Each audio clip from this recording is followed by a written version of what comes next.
This story follows a man whose life takes an unexpected turn when his wife abruptly leaves him for someone she perceives as more successful. It chronicles his initial shock and confusion, his decision to take a measured and strategic approach to the situation, and the unfolding of events as he navigates the complexities of separation. The narrative focuses on his internal journey of self-discovery, his process of rebuilding his life, and the unexpected changes that occur as he confronts the challenges he faces. It's a tale of resilience, personal growth, and finding strength in the face of adversity. I came home early from a business trip to find my wife's stuff gone. I'm moving in with someone more successful, she texted me. I didn't respond, just called my lawyer. 48 hours later, she realized she left with nothing, and my phone exploded with desperate calls. I still can't believe I'm typing this. 3 days ago, my life was normal. Now I'm sitting in our half-empty bedroom, staring at bare closet spaces where my wife's clothes used to be, trying to make sense of everything. It started when I came home early from a business trip to Portland. The whole flight I was actually excited because I'd managed to wrap up everything a day early and thought I'd surprise Michelle. We'd been married for 4 years, together for 6, both 29 when we got hitched. Now I'm 32, and she's 31. The first weird thing I noticed was her car wasn't in the driveway. Not super unusual, she'd been going to the gym a lot lately. But when I opened our front door, something felt off. You know that feeling when you walk into your house and can just tell something's different? I called out her name, but the silence that answered back felt heavy. Walking into our bedroom, I froze. Her side of the closet was empty. Not messy empty like when she's trying on outfits, but methodically cleared out. Her jewelry box was gone. Her fancy skincare products had vanished from the bathroom counter. Even her stupid essential oil diffuser that always made the room smell like a Whole Foods was missing. My hands were shaking as I pulled out my phone to call her, straight to voicemail. That's when the text came through. I can't do this anymore. I'm moving in with someone more successful, someone who matches my ambitions. I'll have my lawyer contact you about the divorce. I sat on our bed, my bed now, I guess, for what felt like hours, thinking back over the last few months. The signs had been there. I just hadn't wanted to see them. She'd started making these little comments about my lack of drive, constantly comparing our life to her coworker Daniel's Instagram posts. His business trips to Dubai, his Tesla, his summer house. I'd try to remind her we were doing fine, building our life at our own pace. But she'd just get this look in her eyes like she was staring at something disappointing. The gym membership at that fancy new place downtown. The sudden interest in luxury lifestyle YouTubers. The way she'd come home late from networking events smelling like expensive cologne. God, I'd been so blind. I didn't break down, didn't trash the place, didn't drunk dial her family. Instead, I did 3 things. Called my buddy Charles, who happens to be a divorce lawyer. Took photos and videos of everything. Sent her one text. Noted, my lawyer will be in touch. Then I poured myself 2 fingers of whiskey, opened my laptop, and started making lists. Bank accounts, credit cards, passwords, our lease, the joint phone plan, everything that needed to be dealt with. Her mom called around 8 p.m. I let it go to voicemail. Her sister Carol texted, asking what happened. I didn't respond. A string of notifications from Michelle started coming in around midnight.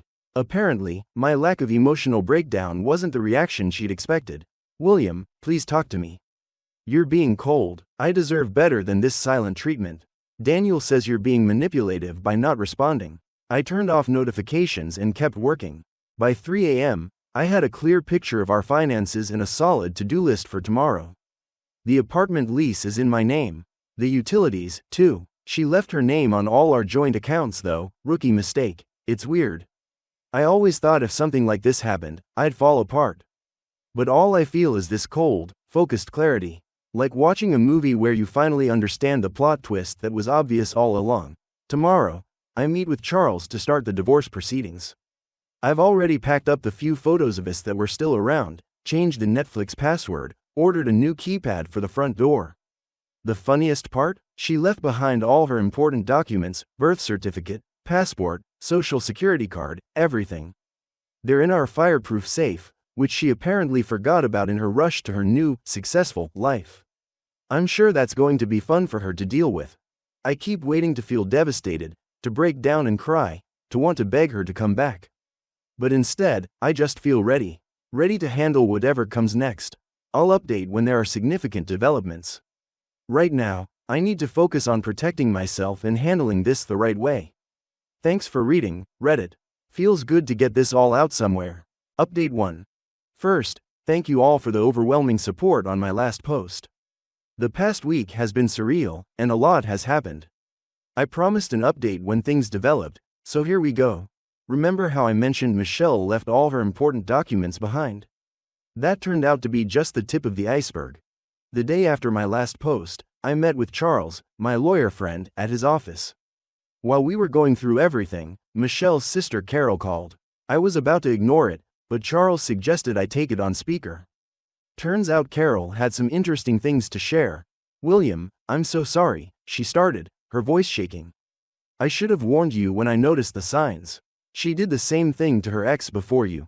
That got my attention." Michelle had told me her previous relationship ended because her ex was emotionally unavailable. According to Carol, the reality was different. He was a regular guy, working his way up, but Michelle dumped him when she met someone with a fancier job title. That relationship lasted 3 months before the guy's success turned out to be mostly dead and leased cars. While Carol was talking, my phone buzzed with messages from Michelle. "I need my birth certificate for a new job." "Where did you put my passport? Stop being petty and answer me. Daniel says you're legally required to give me my documents." I showed the messages to Charles, who just smiled and shook his head. Turns out I'm required to provide access to her documents through proper legal channels. But since she abandoned the residence without notice, we can require her to follow formal procedures to retrieve them. Everything has to go through lawyers now. The next bombshell dropped when Michelle's mom called. I actually picked up this time, and she spent 20 minutes apologizing. Apparently, this pattern started in high school. Michelle constantly trading up friends based on their parents' wealth or status. Her mom had hoped she'd grow out of it after meeting me since I seemed to ground her. "She's living in Daniel's downtown apartment now," her mom said, sounding tired. "The one he's always posting about on Instagram. It's a rental. His parents co-signed because his credit was too low." I spent the next few days getting my life in order. Changed all passwords and security questions. Frozen our joint credit cards, legally leaving her portion of the accounts accessible. Switched the utilities solely to my name. Changed the locks and door codes. Started documenting everything for the divorce proceedings. Then came the social media storm. Michelle had been posting these perfectly staged photos in Daniel's apartment, all #blessed and #living best life. But reality was creeping in through the cracks. She couldn't access her old accounts because they were linked to an email password she'd forgotten, couldn't get her documents for the new job she'd lined up. Daniel's apartment might look great on Instagram, but according to Carol, it's mostly staged with rental furniture. The real kicker came yesterday. Remember that fancy gym membership? Turns out it was on our joint credit card, which is now frozen. Her Instagram stories went from morning workout selfies to long rants about toxic people using money to control others. The irony would be funny if it wasn't so sad. I got a text from an unknown number, Daniel himself. "Man, you need to be reasonable here. Just give her the documents and stop being difficult. This is beneath you." I forwarded it to Charles without responding. Kept documenting everything for the divorce proceedings. Apparently, her leaving without notice and admitting to moving in with someone else in writing makes this pretty straightforward. This morning, I came back from my morning run to find Michelle sitting on the front steps. She'd been crying, mascara everywhere. I walked past her, went inside, and called Charles. He advised me to send one text. All communication must go through legal representatives. Contact information has been provided. She sat out there for 2 hours, alternating between crying and angry texting. I kept the security camera recording and went about my day. Finally, she left when her phone died. I'm not going to lie, part of me feels satisfied seeing her perfect exit strategy crumbling. But mostly, I just feel tired. Tired of the drama, tired of the games, tired of realizing our whole relationship might have been her settling while waiting for something better.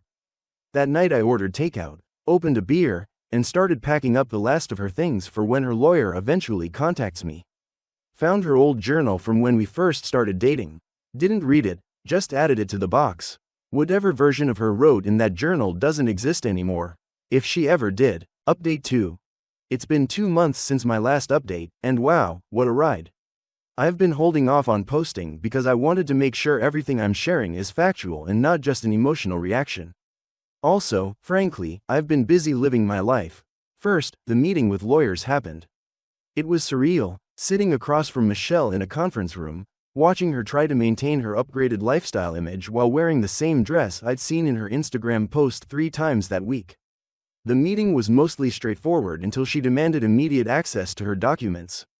Her lawyer actually winced when Michelle interrupted him to say, "I have a right to my things." He's keeping them hostage. Charles calmly pulled out printed copies of all her social media posts about moving up in life and leaving the past behind her.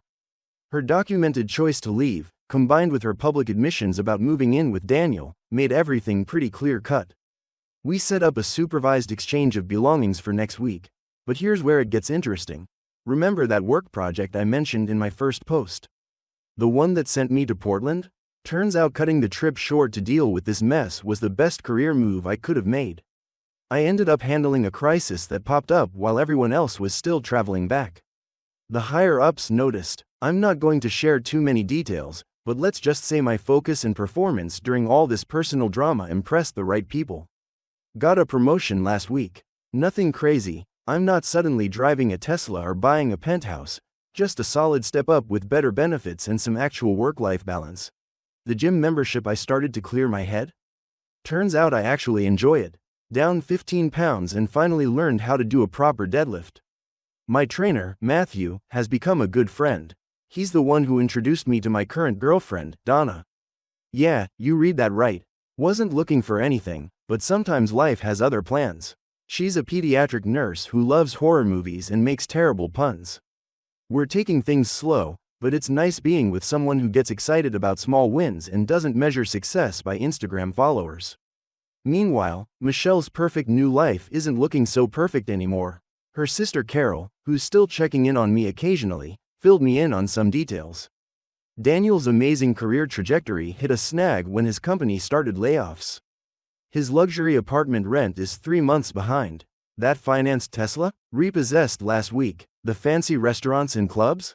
All on maxed-out credit cards.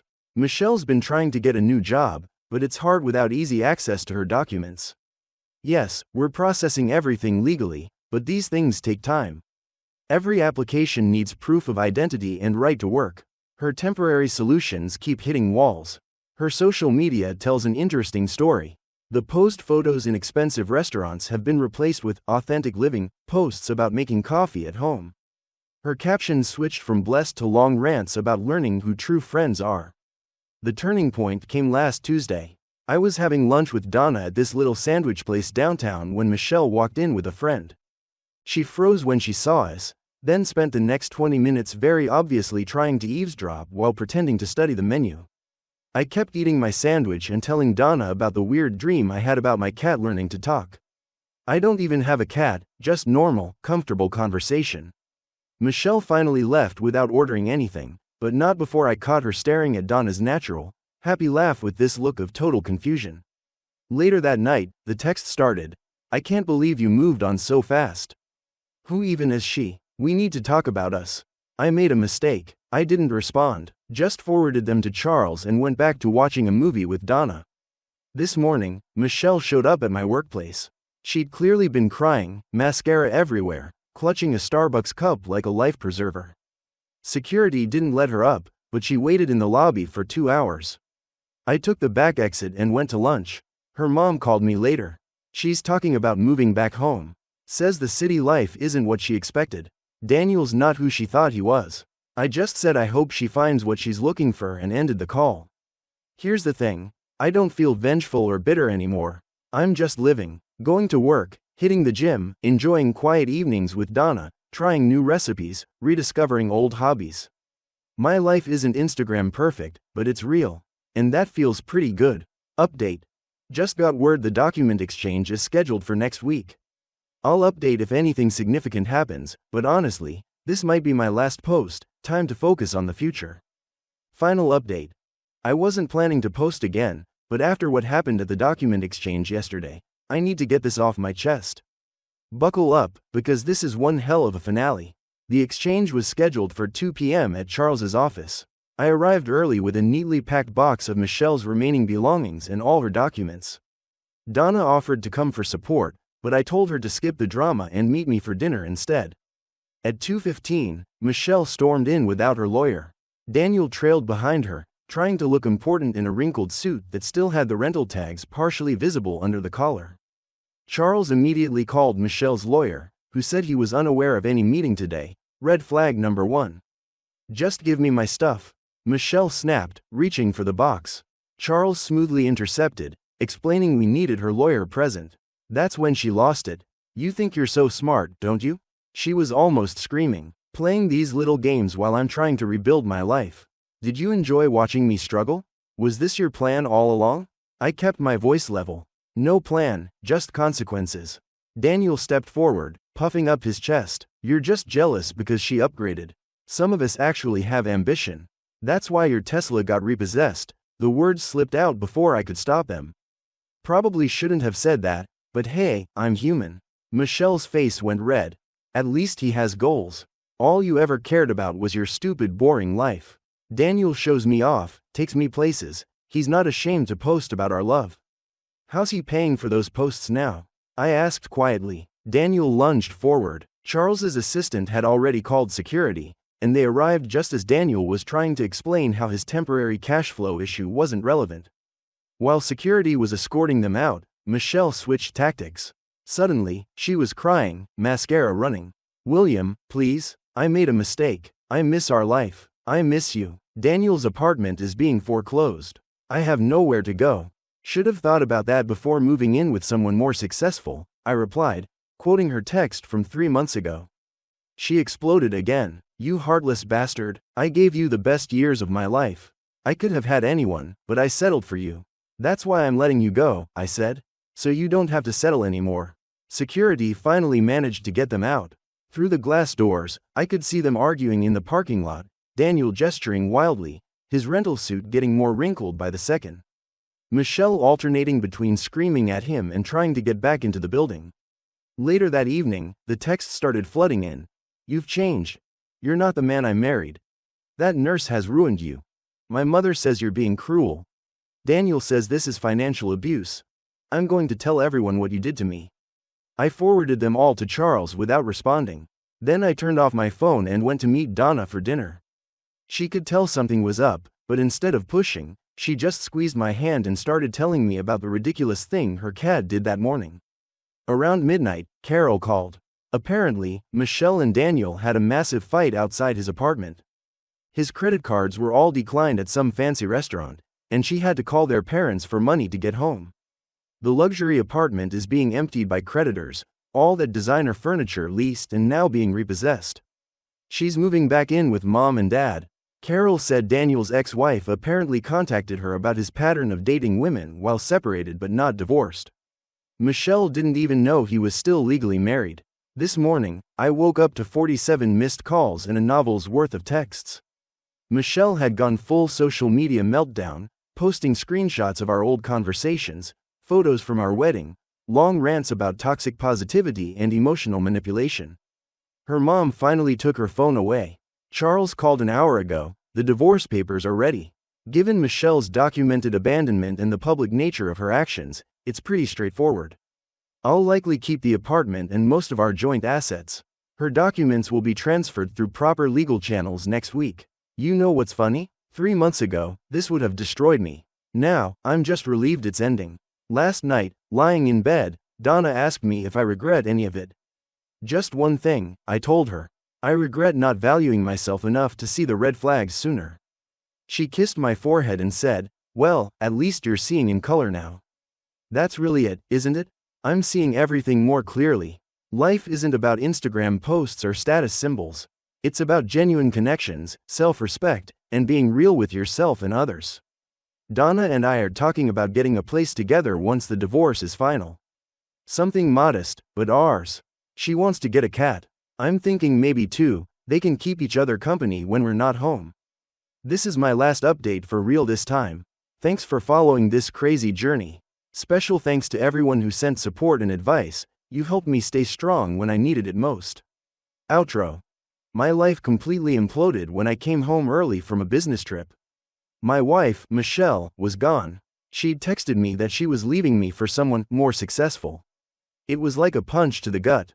Suddenly, I was alone in our half-empty apartment, trying to wrap my head around how quickly everything had fallen apart. Looking back, I guess there were signs I chose to ignore. Michelle had become obsessed with status and Instagram-worthy lifestyles, constantly comparing me to her coworker Daniel and his flashy life. I was too blind to see what was really happening.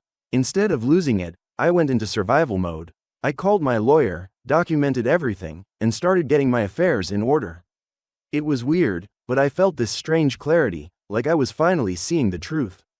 Then the fallout began. I found out Michelle had a history of this, always chasing after the next best thing. Her perfect new life with Daniel started crumbling pretty fast. Turns out, it was built on a foundation of debt and illusions. Meanwhile, I focused on myself. I worked out, got a promotion, and even met someone amazing, Donna. She's the real deal, someone who values genuine connection, not just appearances. The whole divorce process was a mess. Michelle's desperation and Daniel's arrogance were unreal. But in the end, I came out of it stronger. I learned a hard lesson about self-worth and what truly matters. I'm finally building a real life, with real happiness, and leaving the Instagram facade behind. It's been a wild ride, but honestly, I wouldn't trade where I am now.